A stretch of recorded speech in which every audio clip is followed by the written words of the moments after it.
फारूक अशरफ जब जब जो भी कहते हैं तब तब वही करते हैं। अब आला क्वालिटी, वसी रेंज, वाजबी कीमत और मियारी खिदमात की पेशकश कर रहे हैं। मलिका फर्नीचर्स, रूबरू वाल्टा होटल, मुगलपुरा, हैदराबाद। हर सिमत मचलती किरणों ने, हर सिमत मचलती किरणों ने अफसून शबे गम तोड़ दिया। अब जाग उठे हैं दीवाने, दुनिया को जगा कर दम लेंगे। अब बज़ में यहाँ महकाएंगे या खून में नहा कर दम लेंगे। सोचा है अकबर अब कुछ भी हो, हर हाल में हक अपना लेके रहेंगे। इज्जत से जिए तो जी लेंगे, वरना जामे शहादत पी लेंगे।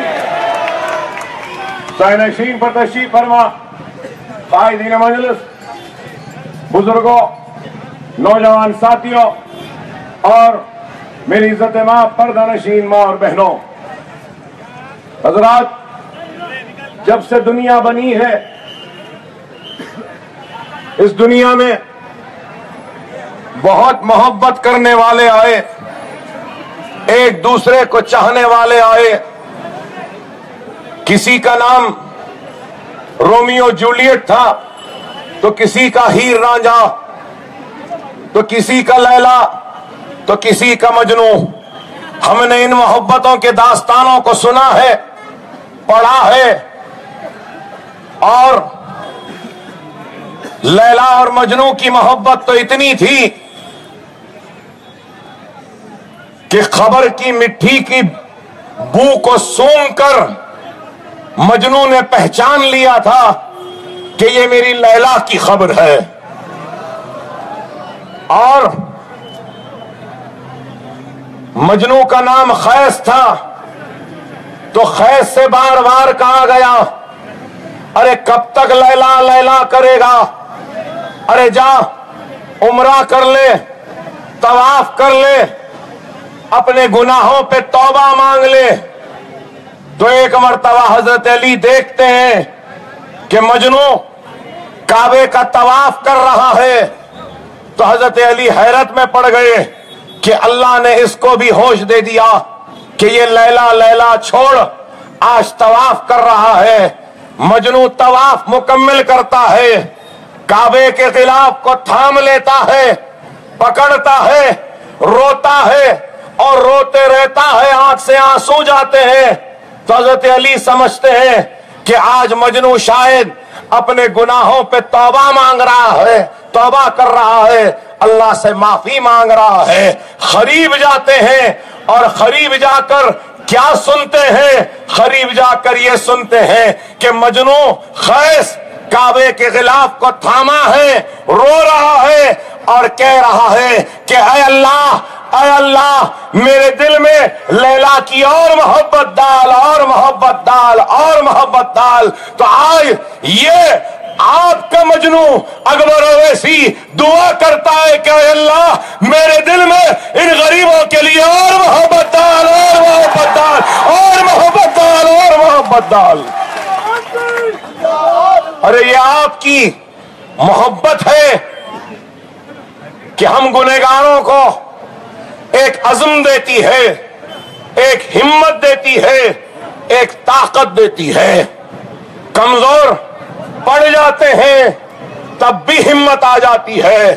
बीमार है, हरारत है, बुखार है, लेकिन हरारत ईमानी इस हरारत को खत्म कर देती है और आपके दरमियान में लाकर खड़ा कर देती है। आज मैं बेहद अलील हूं, बीमार हूं, बुखार है, लेकिन फिर भी आया हूं। तो इस वजह से आया हूं क्योंकि मेरी बीमारी, मेरा दुख, मेरा दर्द, मेरा गम बहुत कम है आपके दुख के सामने, आपकी तकलीफ के सामने। और आज मैं उसी गम को लेकर आया हूं, उसी दुख को लेकर आया हूं और बयान करना चाहता हूं कि 70 बरस से किस तरीके से जिंदगी की हर शोबे हयात में हमारे साथ नाइंसाफी की गई, तालीम से महरूम रखा, रोजगार से महरूम रखा, हमारे बस्तियों को बुनियादी सहूलतों से महरूम रखा, हमारे बच्चों को मदरसों के बजाय जेलों में नजरबंद कर दिया, कैद कर दिया। आज हम यहां आपके दरमियान में आए हैं तो क्यों आए हैं? आप अगर यहां खड़े हैं, मुझे सुन रहे हैं, तो इसलिए कि आपके दिल में भी इस बात का शिद्दत के साथ एतराफ है कि आपके साथ नाइंसाफी हुई, आपको आपके हक से महरूम रखा गया और हर वक्त आपके वोटों के जरिए इख्तिदार को तो हासिल किया, लेकिन आपके साथ इंसाफ नहीं किया गया। ये कांग्रेस, ये एनसीपी वाले सिर्फ एक वोट बैंक की तरह हमारे वोट को हासिल करते गए और उन वोटों के जरिए हासिल की गई इख्तिदार के जरिए अपने घरों में, अपने घरों से कुल्फत को दूर करते रहे, गुर्बत को दूर करे, परेशानी को दूर करे और अपने घरों में बड़े बड़े चिराग रोशन करते गए, लेकिन गरीब के घर में वही अंधेरे रहे, वही तारीकी रही, वही परेशानी रही, वही मुफलिसी रही। आज अगर कोई मजलिस इत्तेहाद अल मुस्लिमीन पर तनकीद करता है तो 25 दिन पैसे में मुसलसल एक ही बात कहता रहा कि अगर कोई है तो आ जाए, कांग्रेस के लीडर हो, एनसीपी के हो या एसपी के हो, आ जाओ, एक प्लेटफॉर्म पर हम खड़े रहकर मुकाबला कर लेते हैं। तुम बताओ तुमने क्या किया, मैं बताता हूं तुमने कैसी नाइंसाफी की। तो उस चैलेंज को किसी ने कबूल नहीं किया। कबूल करना था, आना था प्लेटफॉर्म पर, आकर बयान करना था तुमने क्या किया। क्या मदरसे हैं यहां पर, क्या स्कूल है, क्या ग्रेजुएट्स हैं? आज आप बताइए कि 100 ग्रेजुएट में सिर्फ 2.4% ग्रेजुएट्स हैं तो वो मुसलमान, 100 ग्रेजुएट में 1.4 लड़कियां ग्रेजुएट होती हैं मुसलमान। जेलों में आज आबादी 12% की है महाराष्ट्र में, लेकिन जेलों में जो कैदियां हैं उनमें 36% मुसलमान कैदी हैं। तो ये सारी बातें क्या नाइंसाफी की तरफ नहीं ले जाती? बजट क्या है? हर वक्त सिर्फ जबानी हमदर्दी की गई। आज अगर हमारी तालीमी पसमानदगी और मासी पसमानदगी को दूर करना है तो मैं कहूंगा कि वक्त का तकाजा है कि मुसलमानों को तालीमी और रोजगार में रिजर्वेशन देना लाजिम, वो जरूरी है। और जब तक ये रिजर्वेशन नहीं आएगा तालीमी पसमानदगी दूर नहीं होगी। अगर 15 बरस दियानतदार थे, ईमानदार थे, तो 15 बरस के इख्तिदार में क्यों नहीं दिया रिजर्वेशन? जाते जाते ऐसा कमजोर रिजर्वेशन दिया कि वो कोर्ट में टिका भी नहीं। आप खुद गौर करिए कि तालीम का मौका नहीं, हमारे बच्चों के हाथ में कलम नहीं, किताब नहीं, और हमारे बच्चों के हाथ में मुंबई में अगर कुछ है तो मुझे सुनकर हैरत हुई कि हमारे नौजवानों के हाथों में ड्रग्स है, एमडी ड्रग है, तो खांसी की दवा है, नशा है। अरे आज मैं यहां खड़े नौजवानों से कहूंगा कि बार बार मैं सुनता हूं, मुझे बेहद गुस्सा आता है एक नारे को सुनकर कि जहां भी जाता हूं कहते हैं शेर आया, शेर आया। अरे मैं कोई शेर वेर नहीं हूं, मैं यहां पे आया हूं तो तुम्हें शेर बनाने आया हूं। और अगर तुमको शेर बनना है तो याद रखो, कुछ बहुत बड़े काम करने की जरूरत नहीं है। शेर बनना है तो नमाजी बन जाओ, कुरान की तिलावत करो, यतीमों की मदद करो, बेसहारों की मदद करो, बेवाओं की मदद करो, वीरान मसाजिदों को आबाद कर दो। खुद ब खुद अल्लाह तुमको ऐसी ताकत बख्शेगा कि दुनिया की हर ताकत तुम्हारे सामने झुकने पर मजबूर हो जाएगी। ये चीज, ये अमल करो, जिंदगियों में इस्लाह लाओ, तब्दीली लाओ और एक इनकलाब को बर्पा करो। आज हमारी कमजोरी है तो सबसे बड़ी यही है कि हमारे सपों में इंतशार है, इत्तेहाद नहीं। अगर हमारे सपों में इत्तेहाद होगा तो दुनिया की कोई ताकत हमसे मुकाबला नहीं कर सकती। आज नरेंद्र मोदी इस मुल्क का वजीर आजम है तो कितने फीसद वोट लेकर, 31% वोट लेकर वजीर आजम बन जाता है। 31% वोट में कन्वर्ट करें तो 17 करोड़ वोट मिले। 17 करोड़ वोट लेकर वजीर आजम बन सकता है। तो बताओ मेरे प्यारे भाइयों, इस मुल्क में तुम्हारी कितनी आबादी है? कितनी जोर से बोलो। तो गौर करो, हम इतने हैं तो क्या हम इस मुल्क के मुकद्दर के मालिक नहीं बन सकते? बेशक बन सकते हैं। बेशक हम तख्त पे नहीं बैठ सकते, लेकिन बखुदा हिंदुस्तान के तख्त पर कोई भी हमारे मर्जी के बगैर नहीं बैठ सकता, बशर्त ये कि हमारे सफों में इत्तेहाद हो। अरे आज हम अगर आए हैं तो सिर्फ यही इत्तेहाद का इनकलाब पैदा करने आए हैं। और कोई ये न समझे कि आज मजलिस इत्तेहाद अल मुस्लिमीन सिर्फ जीत के लिए आई है। हार और जीत तो अल्लाह के हाथ है। हम हक बयान करने आए हैं, कौम को बेदार करने आए हैं और आपकी बेदारगी के जरिए आपकी आवाज को ऐवानों तक पहुंचाने के लिए आए हैं। और इस चीज को याद रखो, जब तक हम अपने नुमाइंदों को ऐवानों में नहीं भेजेंगे तो हमारे मसाइल हल नहीं होंगे। मैं यहां चीखूंगा, चिल्लाऊंगा, जज्बाती तकरीर करूंगा, नारे लगाएंगे और जोरदार तकरीर करूंगा, मेरे हलक से खून निकलेगा और कहूंगा आप और नारे लगाएंगे और जज्बाती हो जाएंगे, रोड पे निकल जाएंगे तो क्या होगा? पुलिस की बेचैन गोलियां आपके सीनों में दाग दी जाएगी। लेकिन जो तकरीर यहां है, अगर ऐवान में हो, पार्लियामेंट असेंबली या बल्दिया में, तो पार्लियामेंट ही नहीं दहलेगी बल्कि हिंदुस्तान भी हिल जाएगा, हिंदुस्तान भी सुनने पे मजबूर होगा। इसलिए हमारे नुमाइंदों का ऐवानों में जाना जरूरी है। वक्त की नजाकत को समझो। आज जो लोग अपने आप को सेक्युलर कहते थे, रायगढ़ में कांग्रेस शिवसेना के साथ मिलकर पंचायत का इलेक्शन लड़ रही है। इधर एनसीपी बीजेपी को सपोर्ट करने के लिए बेचैन है। तो ये कहां का सेक्युलरिज्म रहा?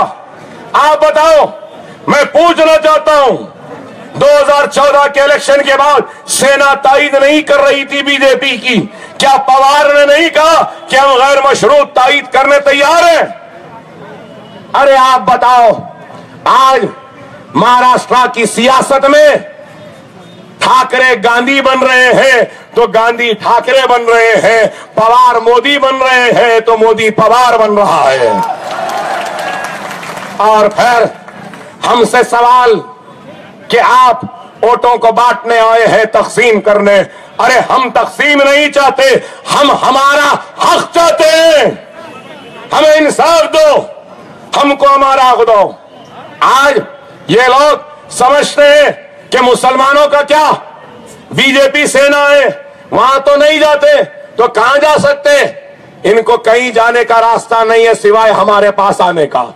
अब मुसलमानों के लिए रास्ता है तो मजलिस की शक्ल में है तो इनको बुरा दिखता है। मजलिस आज आपकी उम्मीद बनकर आई है, आपकी आस बनकर आई है। और अकबरुद्दीन ओवैसी के तखारी ने 25 दिन से आप मुसलसल सुन रहे हैं, सुनते रहे हैं। हजारों का मजमा अखबारात ने लिखा कि फडणवीस और उद्धव ठाकरे के जलसे में आवाम नहीं आती है, अकबर ओवैसी के जलसों में आती है। तो क्यों आती है? क्यों आती है? इसलिए आती है कि अकबरुद्दीन ओवैसी आपके दर्द को बयान करता है, आपके गुस्से को बयान करता है, आपके आवाज बनकर हमारे दुश्मनों को ललकारता है, इसलिए आप आते हैं। आज मजलिस इत्तेहादुल मुस्लिमीन आपके दिल की आवाज बन चुकी है, मजलिस आपकी पुकार बन चुकी है। आज आपका एक एक वोट मजलिस इत्तेहादुल मुस्लिमीन की ताकत बन सकता है, तो आपका एक एक वोट अकबर ओवैसी की हिम्मत बन सकता है। अपने एक एक वोट के जरिए आप मजलिस को मजबूत करिए। आज एक तरफ ये कांग्रेस ऐसी है तो दूसरी तरफ एनसीपी है, तो बीजेपी का क्या हाल है ये भी आपके सामने है कि 2.5 बरस में क्या किया। 15 लाख क्या आए? नहीं आए। क्या नौकरियां मिली? नहीं। क्या बेरोजगारी कम हुई? नहीं। क्या महंगाई कम हुई? नहीं। क्या हुआ? कुछ नहीं हुआ। हर थोड़े दिन कभी ये बैन, कभी वो बैन, कभी बीफ बैन तो कभी ये बैन। बहरहाल सिर्फ यही सियासत, सिर्फ दिखावा दिखाते रहे, बातें बड़े बड़े करते रहे कि एक गर्दन आएगी तो 10 गर्दनें देंगे, 56 इंच का सीना। अरे नरेंद्र मोदी, 56 इंच के सीने से कुछ नहीं होता है, 4 इंच का दिल होना जो हम मुसलमानों के पास है वो होना चाहिए। आज हमारे बहादुर सिपाही सरहद पे अपनी जान दे रहे हैं और नरेंद्र मोदी नवाज शरीफ के गले मिल रहे हैं। कश्मीर में नाकाम हो गए। नोटबंदी के बाद मुल्क की मईशत तबाह हो गई, जीडीपी गिर गया, जीएसडीपी गिर गया, सनद खराब हो गया, किसान परेशान, गरीब परेशान। 15 लाख आना तो छोड़ो, हमारे 15,000 हम बैंक से नहीं निकाल सके। ये आलम है। इसलिए कहते हैं कि देख समझ के वोट देना मेरे भाई। अगर चाय वालों को वोट देंगे तो यही होगा, और क्या हो सकता है। बात करे कि चाय चाय चाय, कभी गरम चाय, कभी ठंडी चाय, कभी कड़क चाय, कभी नरम चाय। अरे आज मुल्क को चाय की जरूरत नहीं है, कमजोर मईशत को इस्तेहकाम की जरूरत है। लेकिन आप बताइए, खैर हम तो वोट नहीं दिए, हम हरगिज़ो क़तई बाबरी मस्जिद के कातिलों को वोट नहीं दे सकते। हम एहसान जाफरी के जहाँ के कातिलों को वोट नहीं दे सकते। हम नरोड़ा पाटिया के कातिलों को वोट नहीं दे सकते। जिसने दिया उनको क्या मिला? इसलिए कहते हैं ना कहने वाले कि एक बादशाह था और एक फकीर था। बादशाह फकीर हो गया, बादशाह फकीर हो गया और फकीर बादशाह हो गया, और फकीर बादशाह हो गया तो उस फकीर के बादशाह होने के बावजूद भी उसके फैसलों में फकीरी नजर आती लगी, फकीरी नजर आने लगी। और एक बादशाह फकीर हो गया तो उसकी फकीरी में भी बादशाहत नजर आने लगती है। तो आज यही आलम है, कभी स्वच्छ भारत, कभी गंगा साफ, कभी योगा, कभी ये कभी वो। अरे हिंदुत्व, हिंदू राष्ट्र से इस मुल्क की तरक्की नहीं होगी। क्या हिंदुत्व, हिंदू राष्ट्र से, क्या हिंदुइज्म से मुल्क की तरक्की होगी? नहीं। मुल्क को रोटी चाहिए, मुल्क को रोजी चाहिए, मुल्क को क्या चाहिए। लेकिन आज इनको किसी भी चीज से दिलचस्पी नहीं, सिर्फ मुसलमानों पे तनकीद करो, मुसलमानों की शरीयत पे तनकीद करो। मुसलमान बीफ खाता बोलो, उसको मार दो। मुसलमान में तलाक़ सलासा है, उसको उसके ऊपर तनकीद करो। बड़े हमदर्दी हमारी बच्चियों से कि इनके पास 3 तलाक है, ऐसा करते वैसा। अरे मिस्टर मोदी, हमारी खवातीन, हमारे बच्चियों, हमारा मसला, हमारे उलमा बैठेंगे, हमारे बड़े बैठेंगे, बैठ के फैसला करेंगे। अरे तुम हमारे बच्चियों का छोड़ो, पहले अपने बीवी को तो हक दे दो। कहां है तुम्हारी बीवी?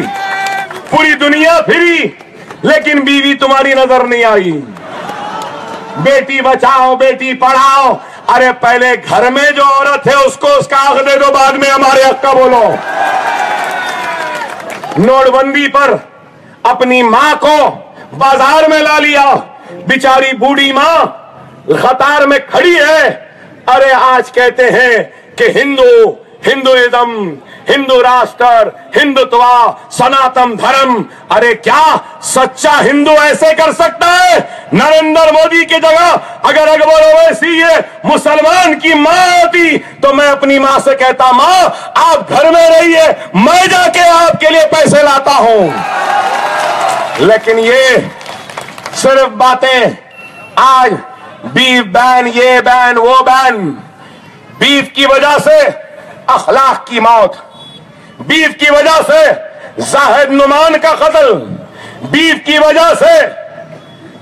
वजह से हरियाणा में 2 बच्चियों की इस्मत को लूटा और उनको मार दिया। बीफ की वजह से मुसलमान बच्चों को नंगा करके मारा गया। बीफ की वजह से मुसलमानों को गोबर खिलाया गया। अरे मैं पूछना चाहता हूं नरेंद्र मोदी, बीफ का कारोबार मुसलमान यहां करते हैं, दलित करते हैं, तो तुमने बैन लगाया। लेकिन आज हिंदुस्तान दुनिया में नंबर 1 मुल्क बन गया। नरेंद्र मोदी के वजीर आजम बनने के बाद से लेकर आज तक करीब 1 लाख करोड़ रुपए का बीफ एक्सपोर्ट हुआ, हिंदुस्तान से बाहर गया। बीफ बैन करना है तो बीफ का एक्सपोर्ट बैन करो ना, वो नहीं करते। क्यों? बड़े बड़े आला जात के लोग एक्सपोर्ट कर रहे हैं, इनको पैसा दे रहे हैं। बीफ निकला मारे, बीफ निकला गोबर खिलाए। अब इतना बीफ बाहर जा रहा है तो गौ रक्षकों बताओ अब गोबर किसको खिलाएंगे? किसको?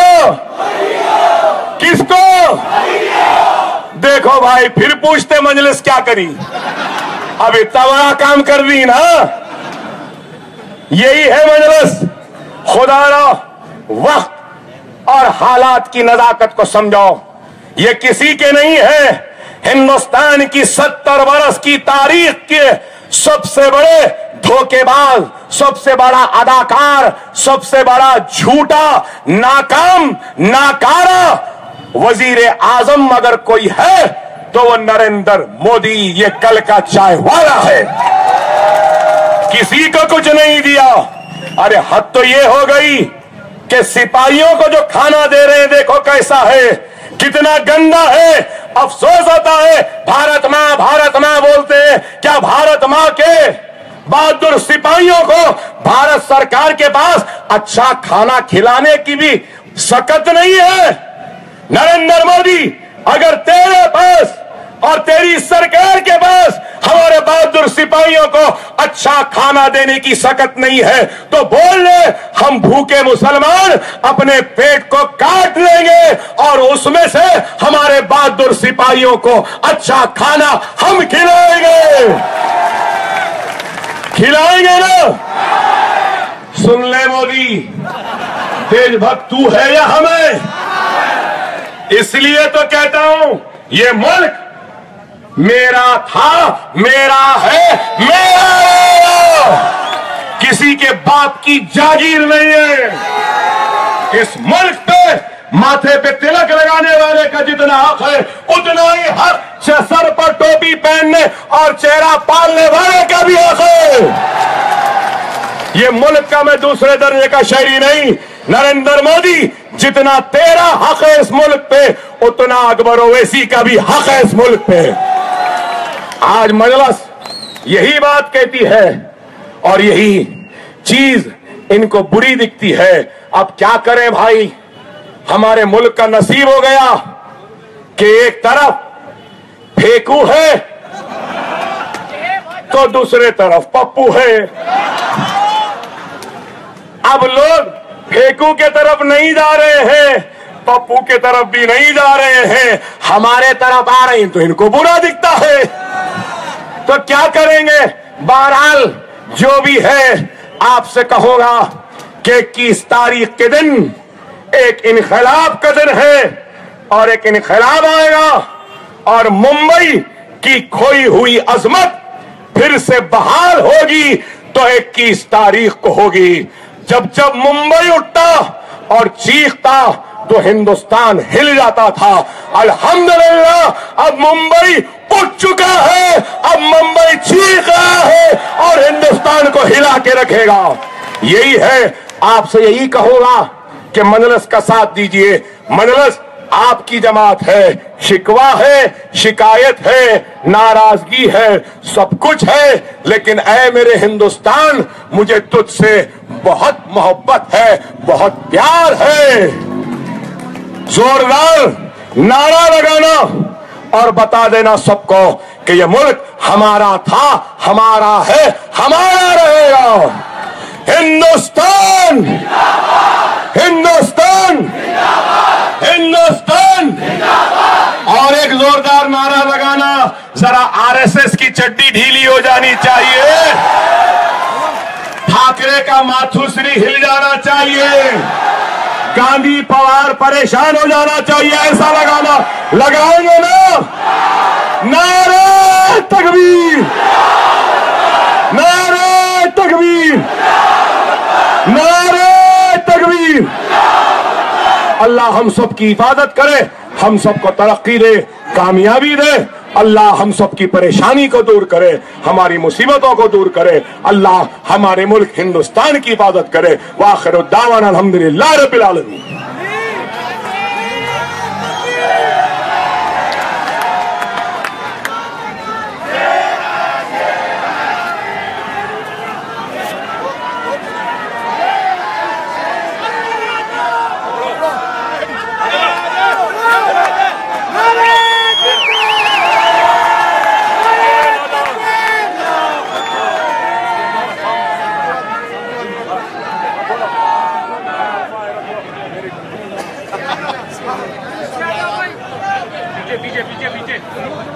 फारूक अशरफ जब जब जो भी कहते हैं तब तब वही करते हैं। अब आला क्वालिटी, वसी रेंज, वाजबी कीमत और मियारी खिदमात की पेशकश कर रहे हैं। मलिका फर्नीचर्स, रूबरू वाल्टा होटल, मुगलपुरा, हैदराबाद।